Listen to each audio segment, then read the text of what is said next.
Hello, welcome to True Hoop with me, Jarod, Hector, and Coach David Thorpe. How are you, sir? Warm? How are you? Not warm, Not warm? but good. NBA Cup happened, well, at least the quarterfinals and semifinals. We have a finals matchup set. We'll get into that and break down what happened in the semis. But first, David, we had a crazy game last night. Warriors and Mavericks combined to make 48 threes, which is a record, an NBA record by 4. Just elite shot making. And you had the True Hoop group chat going last night, and you were like, "This game is insane." And I was like, That was 9 minutes to go in the third quarter, and I wrote that. "Yes, Yeah. yes." And the shot making incredible. And then what hit me, what I was thinking about was, well, these are two top 10 defenses. What the hell is happening? Are they just not guarding? But you're like, no, they're trying. Those guys are awesome shot makers. It was one of the greatest 2 hours I've spent watching. As someone who's a basketball purist and loves Yep. the game, these were teams motivated to win and play defense. And, Luka and Kyrie and Steph, what are you going to do? And Right. the Warriors offense, Right. what are you going to do? And even Clay, when he it's just like when those guys are, it doesn't matter what you're doing. You're just going to hit shots. Right. Clay late, especially.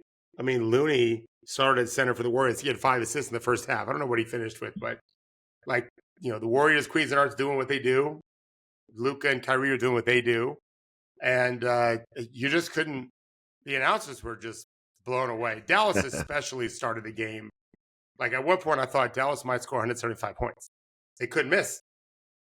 Everything, and Luka was unreal. But it wasn't just Luka. Everyone's making shots. And the Warriors announcers, I was listening, I think it might have been NBA TV, so it was the Warriors broadcasters. And the Mavericks ever miss a shot, we might have a chance here. The Warriors are down 10, 12 points and playing well offensively. Right. Just couldn't guard Dallas. Not to say there weren't mistakes made defensively, they were. But right. My thought was, earlier in the day, I'd seen 5 minutes of The Last Dance. 5 minutes. I had games on all weekend, mostly college and G League because the NBA didn't play very many games. Yep. Except for there was some Sunday, obviously. But I had college games on everywhere, and I saw The Last Dance for 5 minutes. Not even 5 minutes, 3 minutes. So I started thinking 90s basketball, and like they would have thought these guys were genetic freaks. Like it's not real. It's Witchcraft. Truly video game. Last night was the most video game was the closest thing to video game I ever saw. Although my son said, I don't play NBA 2K and never have. Yeah. He has, and said they don't shoot like that. They're not that great of shooters. It was extraordinary, and I was thinking about the Charles Oakleys and Bill Wenningtons and these different.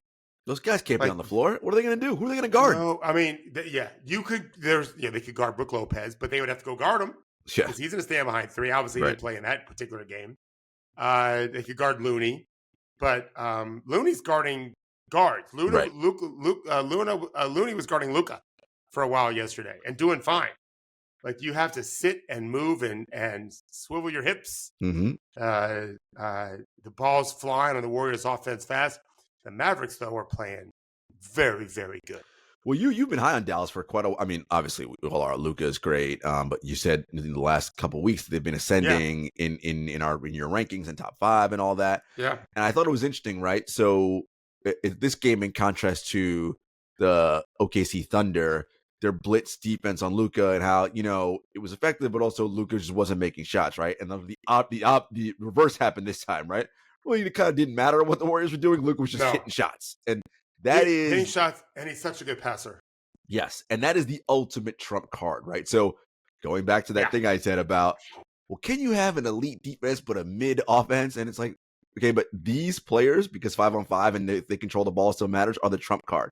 That when they are doing their thing, it kind of doesn't matter what you're doing defensively, because if he's hitting shots, like, what are you gonna do? Well, for the guys like him and Shai, there's just nothing they can't do. Kyrie, to a lesser extent, he is smaller, right? But those guys have size. Shai and Luke have size too. Yeah, it was. You in our document, you have threes of ruining the game. I mean, that was a joke, obviously. Yeah, of course. Right. I took it as such. There was nothing but like wow factors in that game last night.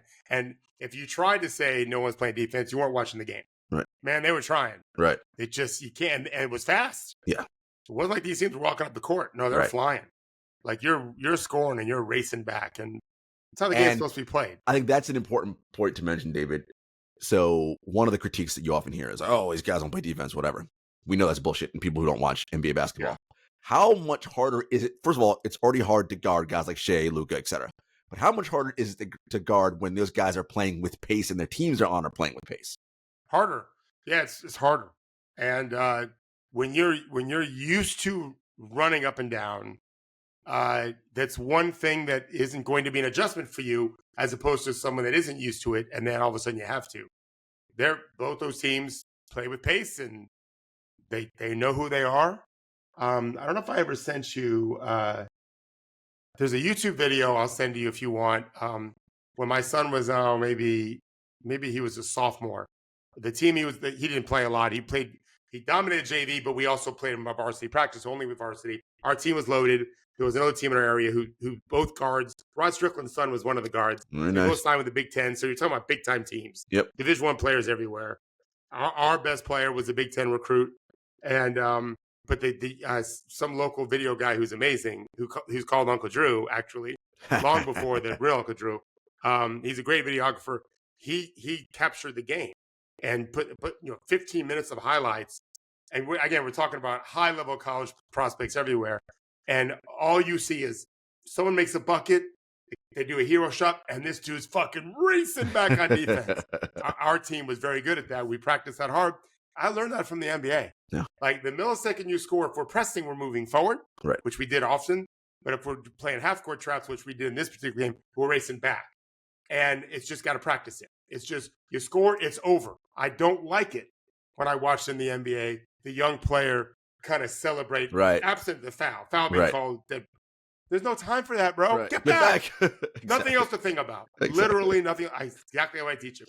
There's nothing else to think about in that moment in time. The millisecond you see the ball go through, race back. Just like if you miss, now you got to make a decision. Do I go forward to rebound? Right. Or do I? Depending where I am in the court. Mm-hmm. And you'll see the veteran players, they don't waste any time. Mm-hmm. Every step matters. Every second counts.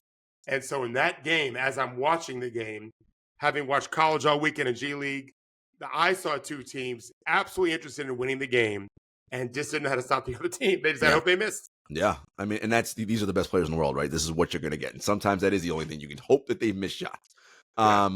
The Warriors had 16 more shot attempts than the Mavericks in that game, but lost by 10. And that was because, of course, the Mavericks lived at the free throw line, 25 free throw attempts. So the Warriors 5 or something very small. Not many. And because Luka is just like, you're going to foul him. That's just, he knows how to get you to foul him, right? Much like Harden in his peak before him, these guys are masters at getting you to foul them. I catch myself yelling at the TV, and I'd be like, guys, Thorpe's rule number 1, don't fucking foul. Like, he holds the ball out to bait you to use your hands. Like, just don't. Yeah, so there's another factor, too, which is the stress you feel guarding someone like Luka. So you think you have discipline to not reach, but then it's Luka, and he's already made 3 in a row. And that heightens your awareness of, he might score again, and makes you do something you shouldn't do. Yeah. I mean, there are stupid fouls also. Those aren't smart fouls, but there are really, really bad fouls also. But like we'll talk about the Atlanta Giannis game, Giannis Dame versus our Hawks franchise. Yeah. But the best players, they do get under your skin. They scare you. Curry, Dame Lillard. You kind of know what's coming. It doesn't matter. When they make a few, your heartbeat's going up. You tend to make bad decisions that way. Yeah. And but these two teams, Golden State is getting Schroeder. We'll talk about that. I know. Yep. I'm not ready to count them out. There's just something. They're only 2-8 last 10 games. Played well, actually. Yeah. They actually. Yep. I actually think he can be a help, and we'll talk about it. But yeah, Dallas to me though is I think they're right there now. They're clicking on all cylinders defensively. They're playing well last night, notwithstanding. Luka's Luka, Kyrie, Clay. We mentioned the center magic they have with Gafford, Lively, PJ Washington's playing well. I mean, there's a bunch. There's just Max Prosper's getting Najee's not even playing right now. He's sick or something, and They got Prosper playing, and he played great again last night. Kleber's not even playing. I bet they trade him. Jaden Hardy, I don't know if he dressed or not. I don't remember seeing him in the game.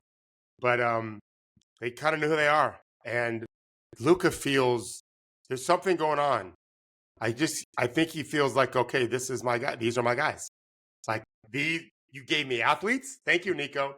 You gave me athletes. I've got 48 minutes at center. Yep. I've got power forwards that can shoot threes and Prosper as a backup who's only 22. PJ Washington, entering his prime. Right.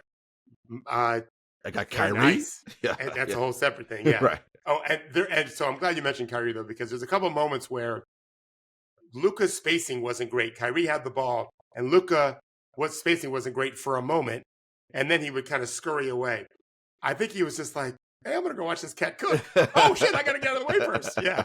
Like, I mean, I was really trying to read his eyes and his mind, and it was almost like he forgot, I got to get out of the way for this guy. Right. Because he's so much always in the action. Yeah. It's nice when he doesn't have to be, which is the whole point. We're going to get to Dennis Schroeder in a minute. I want to ask you something. When you're watching NBA games sometimes, particularly when the game state or the possession seems a little unsettled, sometimes teams, their spacing is off. And I don't think it's because they don't want to space properly, but it's just like in the moment, just confused. Fuck, where do I go? Like talk about the importance of spacing. And is it a question of if it's drilled into you and how we play, you'll know how to space always versus the randomness and like, crap, I got to get to a corner. I'm bringing my man to the ball. Got to get out of here, etc. With any veteran player, if they've lasted a good amount of time, even 3-4 years, or any really well-schooled player, I would hope anyone attached to my name would know how to do it. Starting even in high school, my high school guys knew how to space it out. Then the only thing left is mindfulness. And so that's where Luka just wasn't mindful. He was enjoying watching the Kyrie show. And I got to get out of the way. The young players no fucking idea what they're doing. Typically, not always. Obviously, there's exceptions. And the Europeans do a better job of that than the Americans do. Typically, again, this is all generally speaking. And so, but you still have to be mindful. It's like, I remember one time I can talk him. He's retired. Rockets sent an assistant coach down to me, literally down to me. They came to watch me work Kevin Martin out in the morning, 7, 8 other NBA guys on the court. But Kevin was the only guy they were there to see, really. And then we go to lunch afterwards, and he brought his laptop with him. And I'm like, oh, hey, we'll see some cool things that I can work with Kevin on all summer because he lived here. And all it was like a 2-minute video of him stepping on the 3-point line. And I said to him, just say to him, quit fucking stepping on the line. That's what I do. But they flew all that way. It just made no sense. It showed me even back then. It's probably 2010. The communication is just poor. They don't know how to talk to players. There are exceptions, of course. The general rule is these coaches aren't great at talking to players. But that's mindfulness. That is, hey, quit stepping on the fucking line. I once said to a player, quit fucking running people over. You want to stop charging people? Well, stop running people over. Like, that's it. But I've had players who want me to text them at halftime. Even this year's the first year I'm really not doing it because teams have asked for the players to get off the phones. Yeah. Some players are still doing it, but I respect that wish. And but when I've asked them why, a lot of times I've even apologized. Like, guys, I'm sorry I sound like a broken record on some of these halftime texts. This is in the past. One player in particular is a very, very good player, high-level starter. He said, no, I need to be reminded of that all the time. Being mindful. And if you're not sending it to me, it means I'm doing it, which is great. And so, in most cases, these players, they're mindful of most things, but there's a lot to be mindful of, right? So, I never have considered my wife to be a nagger, but there are things she says to me all the time because I just don't do. You're not doing it. And I want to do them, and so it's good to be reminded that I need to be doing that. Yeah, thank you. Yeah, there's nothing wrong with that. Yeah, we can't remember everything. We're not computers, running everything all the time. We got to be conscious of things. Yeah, for sure. You mentioned the Warriors. They just made a trade to acquire Dennis Schroeder from the Brooklyn Nets for D'Anthony Melton and draft capital. And Schroeder's having a kind of a career year with Brooklyn. I think so. Playing well. Steve Kerr said it's going to up their pick and roll usage for sure. And I think. Oh, did he say that? Yeah, he did say that. That was obvious. Yeah, which I think is part of the problem because I think it's one of the things that I talked about and we've talked about on the show, which is when Curry's not on the floor, how are they generating offense, right? And they seem to be struggling with that in minutes when he's not on the floor. The Cuisinart offense we love, and it's cutting and all that, but for whatever reason, they weren't generating the kind of points they wanted to generate out of that when Steph wasn't on the floor. I mean, duh, he's fucking Stephen Curry, right? Like, I mean, him just being there causes the defense, as David mentioned before, to freak out and lose their minds, right? They have no one that can replicate that. So, do you have someone who's an elite pick and roll player who can create offense out of the pick and roll? And Schroeder, I don't know what his numbers are this year. My guess is out of the pick and roll, he's higher than 1 point something per possession out of the pick and roll this year, which they need. And so, yeah, I think this is probably a good pickup for them. I think defensively, he's going to have to do some things because this team is really guarding this year. And if he wants to be really a part of this team, they're going to have to really buy into that system. Yeah, it's also, listen, Podziemski is limited right now. He's just not playing great. And I'm not a huge fan. I used to be more of a fan. I was never a great fan of him, but I don't think he's playing the right way often enough. And maybe he's been humbled some. He's not shooting well. Well, he's just lost his rotation spot, at least a good portion of it to Dennis. And a Warriors player even asked me what I thought of it. And I told him he's been an enigma wherever he's gone. But there's no doubt. I mean, the guy was the MVP of the World Championships. Correct. And he's playing great for Brooklyn, who are 5 games below 500, which is not we thought they'd be 10 games below. Right. And he's their best player. So, yeah. I mean, he probably isn't the last Nets player to be traded. Oh, no. I had a nice little Finney-Smith trade that I worked on. Sure did. Later in the week. Yeah. Cam Johnson probably gets traded, right? Cam Johnson, Cam Thomas probably gets traded. Cam Thomas too, yeah. That's my guess. Like this team is definitely in the rebuild mode, and they can get a haul back for some of these guys. And a player like Cam Thomas, for instance, who's such a scorer, right? Like teams who are who are bereft offensively of the ability to score are probably going to be like, but a lot of those teams are often defense first teams. And I'm like, well, you're going to have a problem with Cam because he ain't great on that end of the floor. Right. But I was thinking about that. The better defensive teams like Orlando and Houston can absorb him. And I think they probably also think we can get him to play better defense, which is, maybe they might be wrong, but it's a fair thing to think of. For sure. And as a second unit scorer, when you're playing against other second unit players, that defensive challenge can be mitigated also. For sure. No, absolutely. All right, David, NBA Cup, the final matchup is set. It will be the Oklahoma City Thunder versus the Milwaukee Bucks. In the first semifinal, the Bucks took care of the Hawks and the Thunder beat the Rockets. But you were concerned because there was, you mentioned the Hawks and they didn't play great. They were doing some things, but the game itself had energy and stakes to it. But you were annoyed that the Vegas crowd did not match that. Yeah, listen, it's just, I as I told you guys this morning on a phone call, Saturday was a college day for me. I don't remember the G League played or not, but I had a lot of guys playing on Saturday. And there was a number of games in Madison Square Garden. Yeah, college. Maybe not. Maybe just one game in Madison Square Garden. There was a number of games. I want to say Atlanta. They had like 3 SEC games. And then there was the UConn versus Gonzaga game in Madison Square Garden. Now, that was a bunch of UConn fans. For sure. So, but I had in my multiple screens in my office, and then I had the NBA game. And nothing was more important than those NBA games. These guys are playing for cash right now. And these are good teams. There wasn't any bad teams there. Nope. And the players, I thought, well, Atlanta let me down. We'll talk about them in a minute. But they let themselves down. But, yeah, just there's a reason why the crowd was darkened. Yeah, to hide all the empty seats. Right. And I saw a lot of lights. Yeah. A lot of lights. And it wasn't phones and lighters. Right. Yeah. It was just lights because no one was sitting in front of them. Right. Yeah. And so that to me, I thought to myself, I have a hard time believing these games in Madison Square Garden wouldn't have really big fans. Yeah. I could be wrong. Yeah. But there's a fan base in New York for every team. For sure. There's enough fans there. And there's just something about the Garden we know. And I'm not even suggesting it only has to be in New York, right? Although I wouldn't mind it. There's a reason why the NCAA tournament always plays their first 4 in Dayton, Ohio. Yep. Fans are crazy basketball fans there. Yep.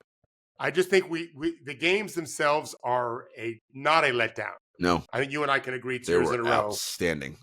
The games, all the cup games, Yep. the players have, every one of them I've talked to about it has said to me, like, They it give a means shit. more. Yes. They care. No doubt about it.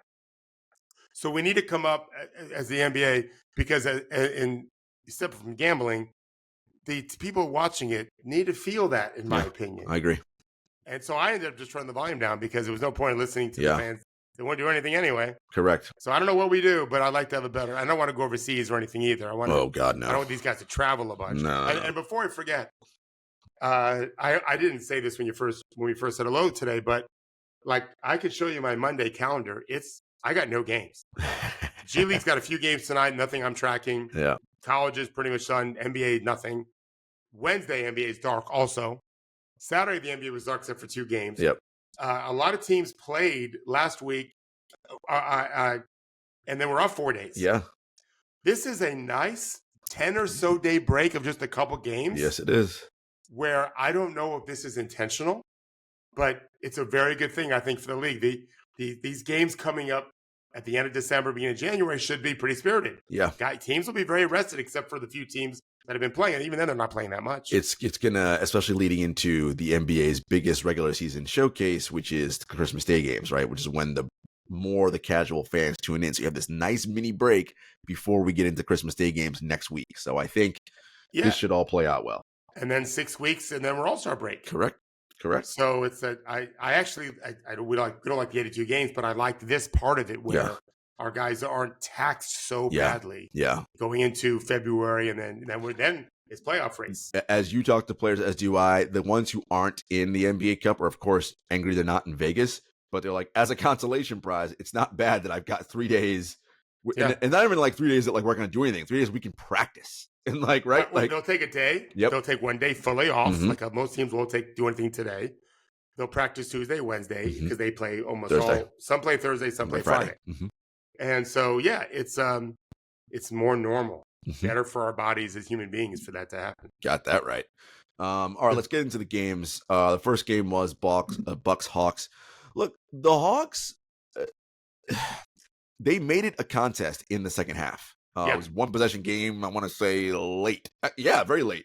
And then, they couldn't keep Giannis off the free throw line, and you're going to talk about that and how they just basically let themselves down defensively. Also, the Hawks couldn't buy a shot, David. It wasn't like the Bucks were like outstanding defensively. They had wide open shots. They were just bricking left and right. I was like, oh, man, you guys. No, this was JV versus varsity, in my opinion. This was, although Milwaukee did fine. Milwaukee played well for Milwaukee. They're a slow team, minus Giannis, really. Andre Jackson also very athletic and makes a difference.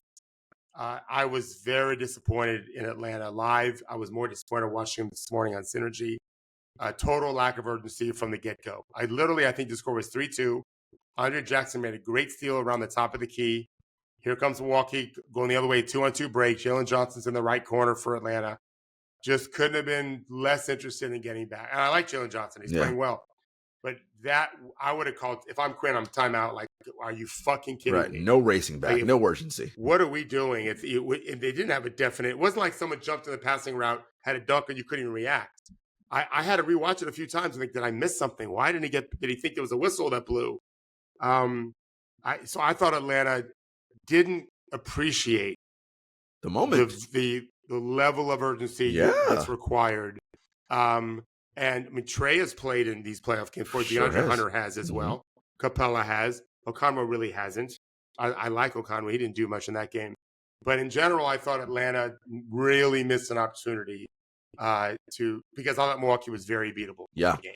I think you're right, David. There was very much a regular season casualness to them in that game where it's like, all right, the first half. Yeah, we'll turn it on here. And it's like, no. Like, you can actually win this and go to the Cup Finals and maybe win that, and look how much it'll buoy you. But they weren't able to capture it, to your point, in the moment and recognize what this can do for us as a franchise. But you can also learn from losses. So hopefully Quinn has got them being like, guys, we blew a golden opportunity to really do something special.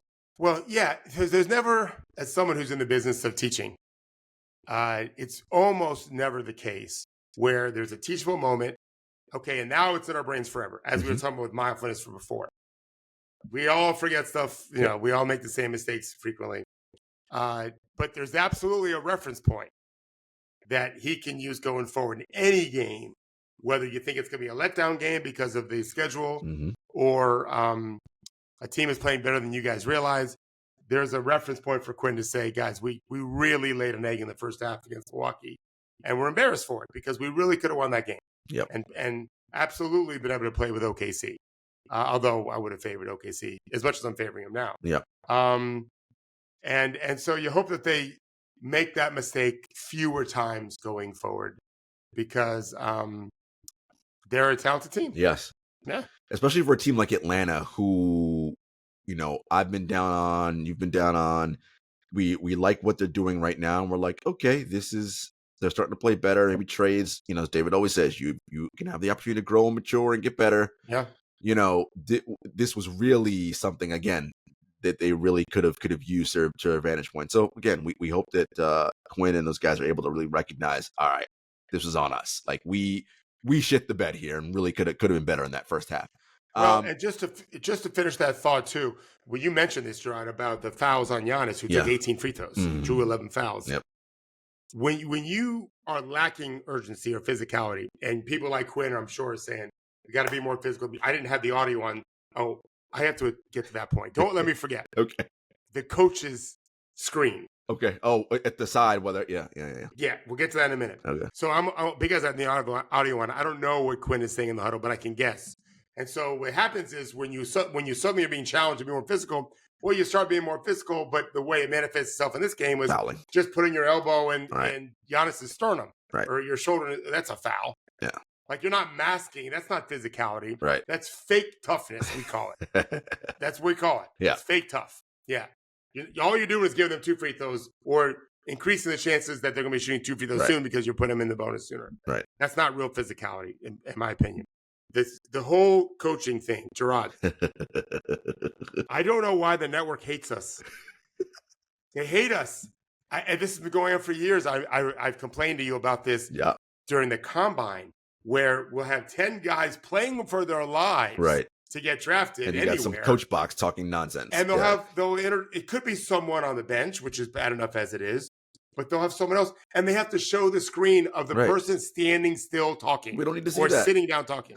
Nobody needs to see that. Correct. Nobody needs to see the talking head while the game is happening. Can we just – I just don't know why they think half the screen has to be filled by one dude talking. And the other thing is – and in the case of NBA, it's the NBA coach who's watching the game live and not saying anything. Right. What are we doing? That's the point I was going to make. It's like they're not even saying anything. So what are we doing?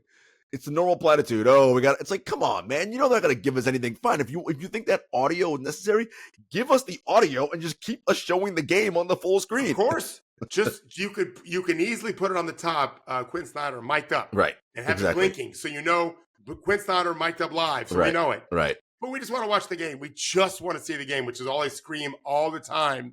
When a team scores and the camera does the hero shot or shows the crowd, and then all of a sudden you see someone laying it up, which happens once or so a game. It drives me crazy. I just want to watch the game and nothing else. Look at that, folks. We got an early get off my lawn segment from David Thorpe today. That's the get off my lawn. Please stop showing us the person talking. They don't show the anchors talking all the time. Got that right. We don't need to see it. 100%. Just want to assess the game. David, we are one on True Hoop here to always, when we are wrong, we say we're wrong. It's implied our name, True Hoop. We got to give the Bucks credit because this was a team that at the beginning of the year, we were like, look, we're not ready to say they're title contenders. Nope. However, Doc has got them playing better. Damon and Giannis. Someone does anyway. Dame and Giannis are seeming to figure some things out as a duo. And they're getting Middleton back. He's starting to do his thing. You mentioned Jackson. They got some guys who were doing things. And Doc talked to Vinny Goodwill of Yahoo Sports and mentioned that, look, the NBA Cup matters. Like we care about it. Like I want these guys to play hard. He's like, and Doc doing his thing where he's basically like, look, it's okay to say you want to go after something and want it. Like, and if we don't get it, well, we weren't good enough, but we want to go after it and get that thing. And I kind of like that he put that out there. Like, yeah, we want to win this thing.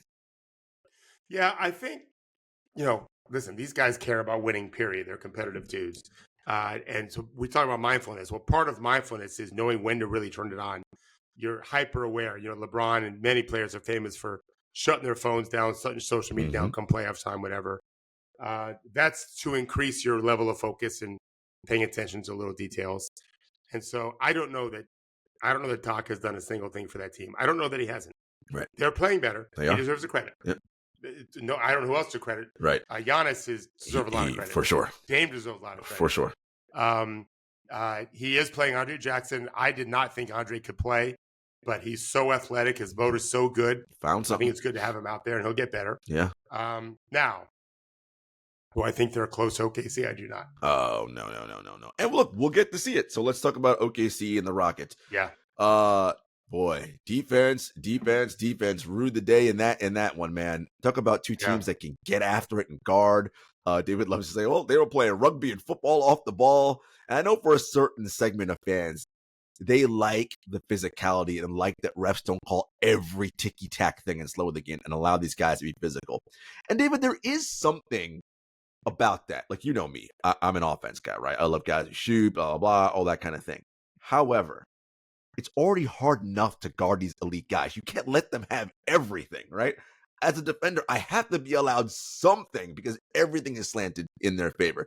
Do you think we're at a good place, or are we still maybe we're still not consistent yet by the referees? I mean, it's hit or miss. Every game seems to be a little bit different. I think that the fact that the Rockets and the Thunder sweat details, they're not just letting you make an easy pass to anybody. They're literally trying to take all those easy passes away, and they will steal the ball and deflect the ball or make you work even harder to get the ball where you want. And now you're 5 feet beyond where you first want to catch it, which is kind of the point of denying in the first place is I'm not going to let you get the ball where you want it. We're going to make you play from a different space on the floor. Throws your timing off, your spacing off, and everything. And they do it with purpose, and they do it consistently, relentlessly, both teams. The Thunder's team speed is super valuable. It's where I think it's where I think Milwaukee is going to have the most trouble, although Giannis' size and Brooks' size matters. Hartenstein being there helps a lot. But they can rally to the ball quickly and recover just as quickly. Quicker than anyone, mostly. That speed really matters. So, but Houston is similar. They're well-schooled in what they want to do and how they're supposed to go about doing it. And they bring a physicality to it. They've got plenty of quick guys. And it's keeps you in games when you're guarding possession after possession. It keeps you in games, gives you an opportunity to rebound and run or steal and run, which is helpful too for offensive challenge teams. But you'd rather be down 8, down 6, down 9, down 7, down 5 than down 17 because you can't play defense while your offense is struggling. The defense keeps you in. With OKC, of course, we laud SGA and what he does, and he was brilliant in that semifinal game. I thought Hartenstein was big for them in that game as well. What did he finish with? 20-something, maybe, a bunch of rebounds. How valuable is Hartenstein for these guys now, especially since Chet has got a broken hip, fractured hip? That's why they got him. I mean, I think ostensibly they wanted to see if they could play together, but it just gave them. I mean, he'd be the best backup center in the league by far. Yeah, by far, like not even close. Yeah, I mean. So yeah, I used to always wonder, do they eventually trade him? The money they're paying him makes him a very valuable trade piece, but they can't with Chet out. Yeah, not now. And I don't think they'll trade him going forward unless they could have someone else to replace Chet because they really can't. They won games without Chet, but I don't think they'd be a very good playoff team without someone at the 5 spot. You have to take away teams' offensive rebounds. It makes things too easy for them offensively. They can keep getting their own rebounds, 35, 40% of the time. Yep. 21-8 for Hartenstein in that game. SGA went to the line 15 times in that game. And look, and the Rockets are pretty good at guarding without fouling. Like, he's just a tough cover, right? He's next level. He also had 5 steals in the game, I think. Yeah. The Thunder, just as a team, they're just like Houston, not quite as physical, not nearly as physical, but quick to crowd the ball, quick to get in lanes. The guards dive down really well. They dig in, they dig to get the scrapes on the big guys down there. They're not winning with smoke and mirrors. It's high level defensive effort and a good offensive plan and shit. Yeah. You mentioned before how when you're playing defense against a guy like Luka, he has 3 in a row. It's going to make your heart rate increase, and now you're like, make you do things you probably shouldn't do, right? Which is reach and foul and all those things. I was thinking about the Thunder and Shea, how they move the ball, right? It's sort of a similar thing with them, right? Where if they're constantly doing that to you, you're in a situation defensively where you're like, crap, man, like we gotta do something different here, right? And it causes you to ratchet up your fake toughness or whatever. And now, fuck, I fouled, I reached, I shouldn't have. And then it causes this downward spiral, right? But conversely, for them defensively, you mentioned them pushing you out 5 feet away from where you want to catch it. But it's also, it forces you to speed up on offense, right? Or gives you increased heart rate. Well, great. Now the shot clock's at 13 as opposed to 17 when we start our action. Now I got to shoot. Like all these things, right? Make it harder for you to do what you want to do. I mean, any good team would do that, right? The one thing when I think of OKC's offense, they just have a lot of guys that can beat you off the dribble, and the ones that can't, they just stand out in space and either catch shoot or Move it. You're racing out at them, and then they can get. But they have a lot of guys. The reason why like the two-way player AJ Mitchell plays a lot is because he's hard to stay in front of. Like he just drives by everyone. I was talking to some coaches about him, and he did the same thing in college. I actually talked to a draft expert who said no one's ever able to stay in front of this guy. That's why he's playing major minutes, although he may not play. He went out with I think, concussion protocol last game. And he doesn't play a ton, but he plays. Like he's an important player for them in a game that could be close. But that's really what makes them good. And they also have guys that don't get beat off the dribble much.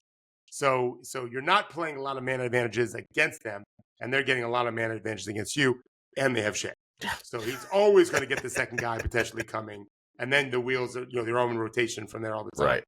But yeah, that system and the way they built their roster around guys that can create that. They lead the league in drives and points off drives and all that. That's by design. And Milwaukee is slow, tall and slow. Yeah. And so that's where I don't. It won't necessarily be a competitive game. It will if Milwaukee shoots great, OKC shoots badly, right. OKC plays badly. Right. But if both teams are playing well, OKC is a significantly better team. Yeah, and I think that's where I'm going with the preview here is I think that the team speed of OKC I think will be too much for tall, slow Milwaukee to deal with. Look, if Giannis has one of those battering ram games where he just gets everybody in foul trouble and he's at the line a bazillion times and makes a bunch of shots. Then yes, right? Or Dame is just nuclear, then sure, right? But again, I think the collective and the way that OKC rotates their bodies in and out, right? So that everybody's relatively fresh. Right. Not just rotates bodies, but also changes up their schemes and executes. They're going to guard Dame different ways. They're going to show him a lot of different looks, not just different people. I don't think that matters so much. The only reason why that really matters, oftentimes anyway, is it prevents guys getting foul trouble if you can throw different bodies. But they're going to scheme them up differently, is my guess. OKC is really good at that, maybe the best in the league at it, at throwing different ways to guard him, keep them guessing some, get him off kilter. And they know each other less than Houston and OKC had just played, and Houston won by 3. Yep. So Milwaukee doesn't know OKC the same, and so I think OKC has a big advantage in that game. Yeah, and I think OKC no doubt has designs on being going to the NBA championship this year. They were the number 1 seed last year. It'd be a big jump.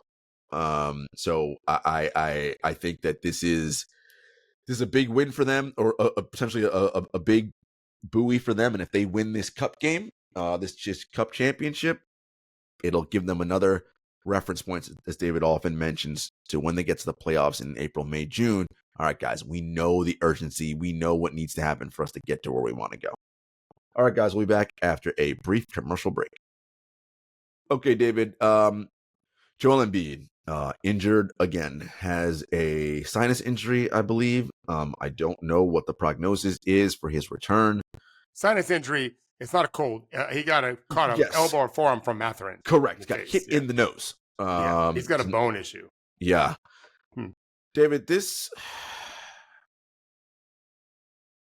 Cancun is right now.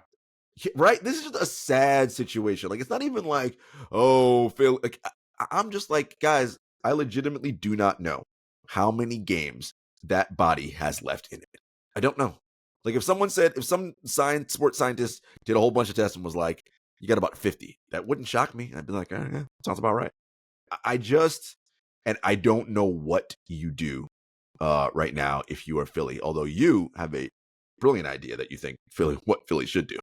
Oh, well, thank you for that. I don't know if it was brilliant or not, but what I would do is I've thought about it a little bit more than what I talked to you guys about this morning.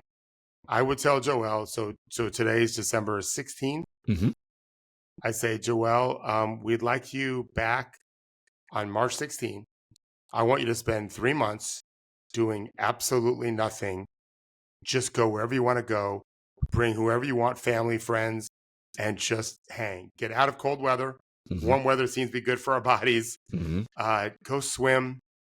Go just relax. Don't play golf. Don't walk a lot. Just be a regular person. I don't know if he's a dad. If he is, go be a dad. He's got 2 kids. Yeah.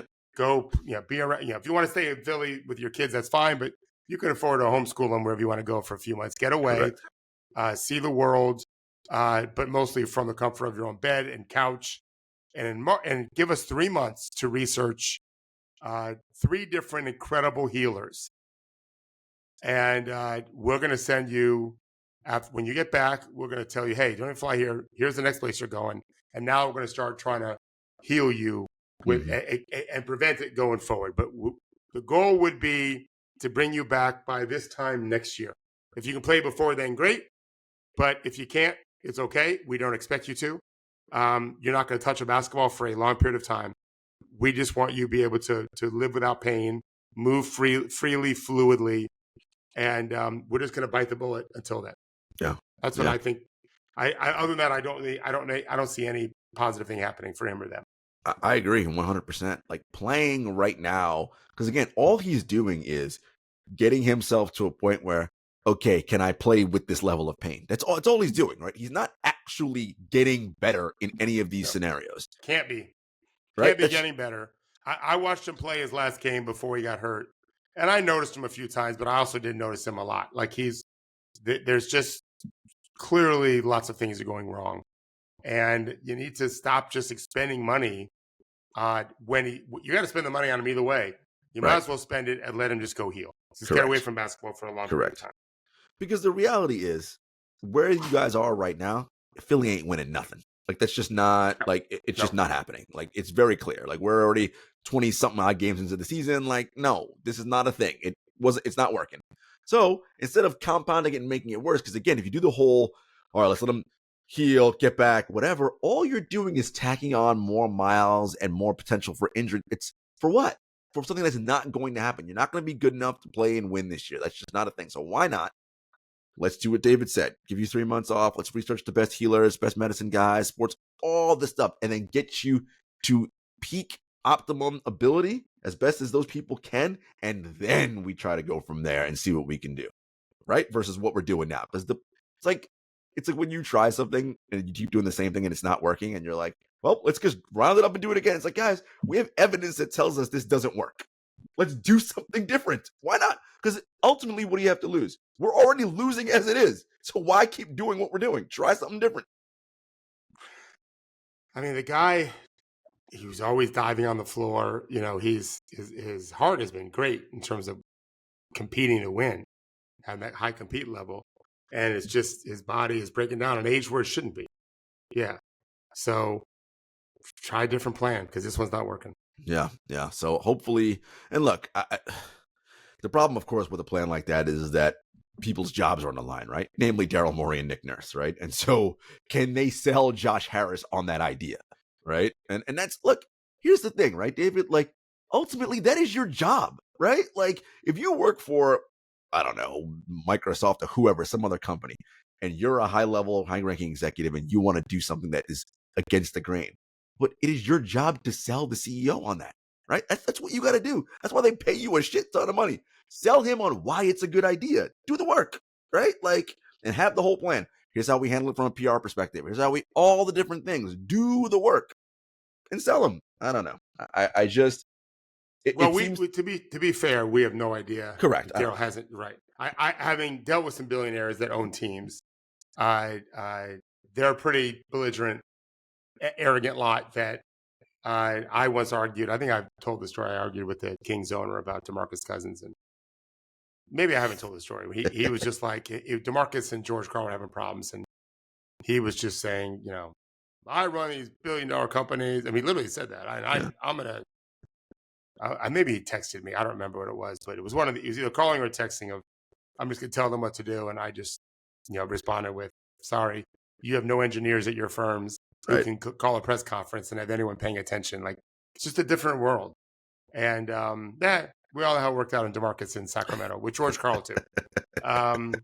So I have no idea what Daryl is trying to do. But I do think he's running out of options. And so it becomes easy to say we tried everything else. His body's not getting better; it's only getting worse. And we're worried that he's going to have a very short career left. Let's just give him. I mean, I say 3 months. Maybe he calls in 6 weeks and says, "Guys, I feel amazing." I doubt that'll happen. Right. But maybe in 3 months he'll say, "I don't need to go find a healer. I'm healed. My body feels amazing. Now I got to get back to playing basketball, whatever." So still probably not coming back this year, but that's fine. Yeah. I think if you could make a deal right now, hey Philadelphia, hey Josh Harris, is that who still owns the team? Yep. Mm-hmm. Hey Josh, Joel Embiid's not going to play one more second this year, but he's going to feel amazing in November of next year. Who wouldn't say yes to that? Because the alternative is you think you're going to get him back now and then later too. No chance of that. Yeah, zero chance of that. I'd recommend they just get away from basketball. You can't make him do it, but you can ask him. Right. Paying you, just go enjoy life and get healthy. Yeah, listen, I hope cooler heads prevail and, just a more humane way of thinking about this. That's what we hope for all this stuff. David, some noise has been happening in the G League around one Bronny James. Ignore it. He scored 30 points the other day. I know. So I thought it was interesting to talk about because, player development this is what you do. And you mentioned the other day when he scored 20 something, you said, okay, now try to get a little bit more than that, right? So he did. He got 30, right? But what are your basketball eyes seeing? Are you seeing any improvement in his game so far? Not really. I mean, other than, a little bit more skill. Seems to be a little more confident of what he was doing. But, he's, unlike most G League players, he can do no wrong. He does whatever he wants to do. He took 20 shots yesterday, made 6. Some of the worst shots you can see in a game he took. Gladly, joyfully took these bad shots. So I don't see him learning anything. That really surprised me, actually. They're just letting him go do his thing. And at the G League level, where the defense is poor to begin with, they don't scheme great. The coaches are, in most cases, not good winning coaches. That doesn't mean they don't know the game, although most of them don't. They're just starting out. Like these guys, they couldn't coach high school. I'm telling you, in any county I've been involved in, which is a lot of counties, there's probably 3 or 4 per county better than most of these G League coaches in terms of finding ways to win games. They're young guys. They've never won a game before. This is their first experience doing it, which is it's great to get it. But it's weird when you're coaching professionals and you don't know what the hell you're doing. And these pros say to me, I mean, I've had great high school coaches, great college coaches, and then this guy? Come on. So I feel like I was disappointed in Bronny's shot selection, but encouraged that he made some shots. I'm a long way from saying he's going to help an NBA team. Oh, yeah, you said that. It's better 4 years away than scoring 3 points. But again, there's a lot of G League players. If you gave them this kind of green light, they'd score 30.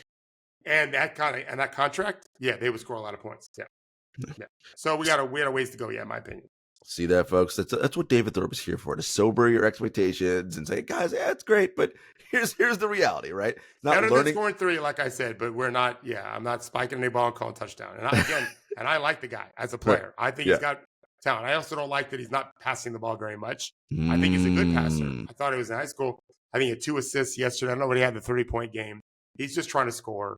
And that's like most of the guys in the G League. And that's because, as you often say, the incentives are wrong, right? Because they figure if we score, that's how I get called up to the varsity club. They think. That's what they think. And I had to talk to a two-way player yesterday who doesn't get the ball very much. Meanwhile, he goes up and down. When he goes up to the varsity, he plays good. When he goes down to the JV, he doesn't play so great because the other guys are like, this motherfucker already getting his shots with the real team. Yeah. I'm not throwing him the ball. That's how they look like they're thinking when they play. Then I don't think they're intentionally not throwing it to him, but they definitely are looking to get him the ball. And this kid's probably one of the best shooters in the league. They don't really seem to care about stuff like that. And I could say this throughout the G League. There's not a lot of thinking. Like there's a player in college who leads the league in assists, leads the country in assists, Ryan Nembhard. His brother Andrew plays the Pacers. when you make a shot at Gonzaga, he's averaged like 11 assists a game. When you make a shot at Gonzaga, he wants to get you the ball again. That's how point guards used to play. Mm-hmm. That's how point guards should play. That's how all players should play. It doesn't mean that guy should shoot it again. But if he just made a shot, not only is he feeling better, but the defense may react more, in which case he'll move it off it if he's a smart player. Right. We even get a better shot. The G League, it's much more likely. You just made your shot, someone else's turn or my turn. Mm-hmm. That's very, very common, and it's disgusting to watch. Yeah. It's very hard to watch G League because these guys are very talented, but they don't think the game the right way. Not often enough anyway. All right, see that, folks? Bronny James, long way to go. Don't get too excited. Yep, 30 points better than 3, but, when it comes to winning possessions, helping teams win possessions, long way away from that. Yeah, Hopefully, so. We figure out a way to do that, although it doesn't seem like the G League is the best incubator environment, at least not this team, to do that. Yeah, not South Bay. I would take them out for bad shots because you're not going to be able to get that in the NBA. Yeah, you can't. Listen, I'm helping young NBA players on the varsity in the NBA, and I'm trying to get them not to take bad shots. And there are people in their ear trying to tell them to take bad shots. Yep. And I often say, I'm not going to argue with you. If you're going to listen to someone else, you don't have to bother talking to me. Well, they don't stop talking to me. And that's how they get in the rotation. Make smart plays, make simple plays, play defense like your hair's on fire, rebound like your hair's on fire, race the court like your hair's on fire. Every chance to get to dive on the floor, take a charge, do both. If it's on the same possession, even better. Mm-hmm. Take a charge before you dove or after you dove. And don't take bad shots. You get to the second box. If you're wide open, great. If not, throw the ball out. Come to a jump stop, feed someone else. Let your stars do the talking. Earn their trust that way.